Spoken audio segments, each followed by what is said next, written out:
Hi hello and good morning, welcome to the next GS course. तो आज के video हम लोग देखेंगे यार कि कैसे हम लोग कोई स्पेसिफिक पेज के लिए नॉट फाउंड पेज को क्रिएट करते हैं। ठीक है, तो मैं मेरा बेसिकली जो नेक्स्ट चीज का नेक्स्ट चीज वाला फोल्डर है उसको मैं ओपन करूंगा बीएस कोड के अंदर। तो summer option and open with code करके मैं इसको बीएस कोड में ओपन करूंगा। तो कल के वीडियो हम लोगों ने देखा था यार कि कैसे हम लोग नॉट फाउंड पेज बनाते हैं वो यूआरएल के लिए। ठीक है, बट आज हम लोग को ये स्पेसिफिक पेज के लिए बनाने वाले हैं। तो मैं यहाँ पे सिंपली npm रन जेफ करके मैं सिंपली इस प्रोजेक्ट को रन कर देता हूँ और ये 3000 पे बेसिकली रन हो गया है। तो पिछले वीडियो में हम लोगों ने नोट अंडरस्कोर फाउंड वाला जो पेज बनाया था वो सिर्फ और सिर्फ अपने प्रोजेक्ट तक के वजह था। मतलब कि यहाँ पे मैं अगर कोई भी यूआरएल दे देता जैसे कि स्लैश कॉन्टैक्ट मैं लिख दूँ या अबाउट लिख दूँ तो ये बेसिकली नहीं हमारे प्रोजेक्ट में है। तो यहाँ पे मुझे क्या कर रहा है, मुझे एरर थ्रो कर रहा है। बट आज के वीडियो में क्या करने वाला है, आज के वीडियो में देखने वाले हैं कि कोई भी स्पेसिफिक स्पेसिफिक यूआरएल पे कैसे हम लोग यहाँ पे एरर थ्रो कर सकते हैं। ठीक है, बेसिकली 404 पे शो कर सकते हैं। मान लो मैं ऐप के अंदर एक फोल्डर बनाता हूँ यूजर के नाम से एंड यूजर के अंदर मेरा कॉल फोल्डर होगा।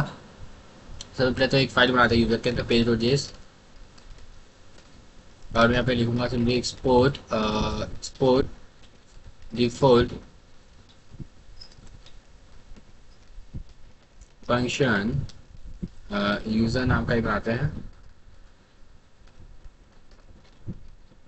एंड रिटर्न करेंगे h1 this is our user page. और मैं यहाँ पे अगर जाके देखूँ अपना स्लैश यूजर तो मेरा स्लैश यूजर यहाँ पे वर्क कर रहा होगा।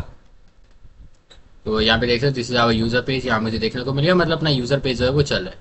यूजर के अंदर मैं एक डायनेमिक राउट वाला मैं सिंपली फोल्डर बनाऊंगा और यहाँ पे मैं इसका एज ले रहा हूँ यूजर का।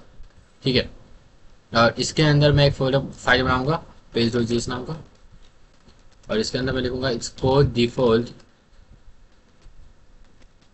फंक्शन और इसका नाम मैं रखूंगा एज। डिफॉल्ट का मीनिंग मुझे सही करना है।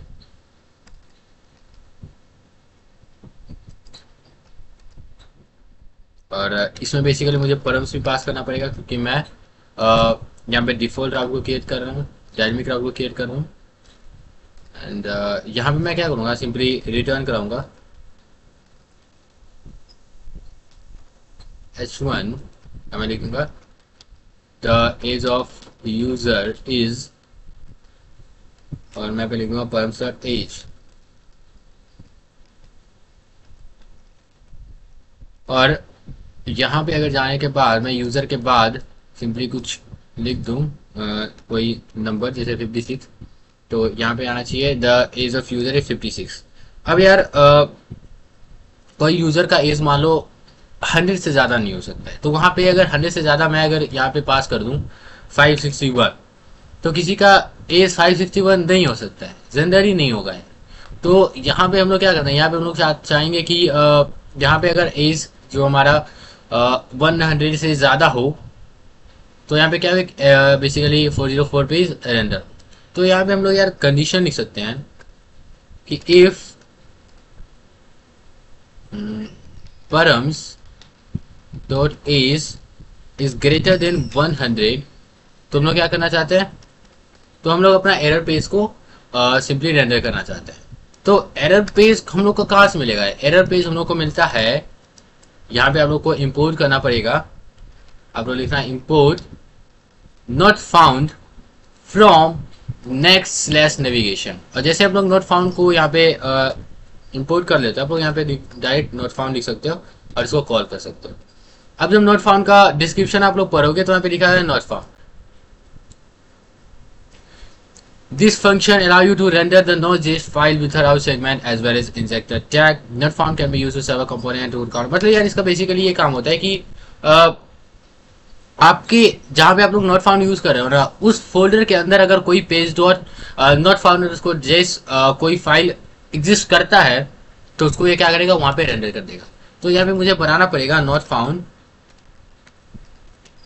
डॉट जेएस फोल्डर मतलब फाइल, और मैं यहाँ पे लिखूंगा एक्सपोर्ट डिफॉल्ट फंक्शन, और फंक्शन के बाद मैं यहाँ पे लिखूंगा एरर, या मैं एरर ना रख के simply user underscore age underscore error रख देता हूँ।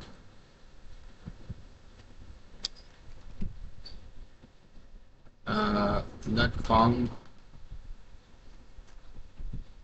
कुछ भी रख सकते हो भाई। मैं अगर यूजर ही रखना चाहता हूँ तो यूजर ही रहने देते हैं, ठीक है।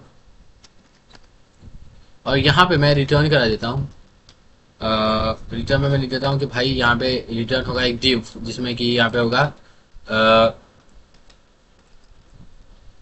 द एज इज इनवैलिड, ठीक है। और यहाँ पे मैं जाके देखूँ तो यहाँ पे आ गया दिस एज इज इनवैलिड, क्योंकि मेरा जो एज दिया वो 100 से ज़्यादा, अगर 100 से कम होगा तो मुझे एरर नहीं आएगा, बट जैसे मैं इसको 100 से ज़्यादा कर देता हूँ तो यहाँ पे मेरा क्या हो जाएगा, वो वाला जो एरर पेज मैंने बनाया है वो यहाँ पे नॉट फाउंड पेज जो यहाँ पे वो रेंडर हो जाएगा, ठीक है। तो इस तरीके से आप लोग बेसिकली नॉट फाउंड को रेंडर कर सकते हो कोई स्पेसिफिक यूआरएल के लिए। तो आज के वीडियो में इतना ही, मिलते हैं आपसे नेक्स्ट वीडियो में। बाकी जो फर्स्ट एपीआई का कोर्स है हम लोग के चैनल को 620 उसको आप लोग फॉलो कर लेना। नेक्स्ट जिसका कोर्स है जो हम लोग का चैनल पे 620 उसको आप लोग फॉलो कर लेना, स्टार्टिंग से देखना ताकि आपको एक चीज़ समझ आए। मिलते हैं आपसे नेक्स्ट वीडियो में, थैंक यू, गुड मॉर्निंग।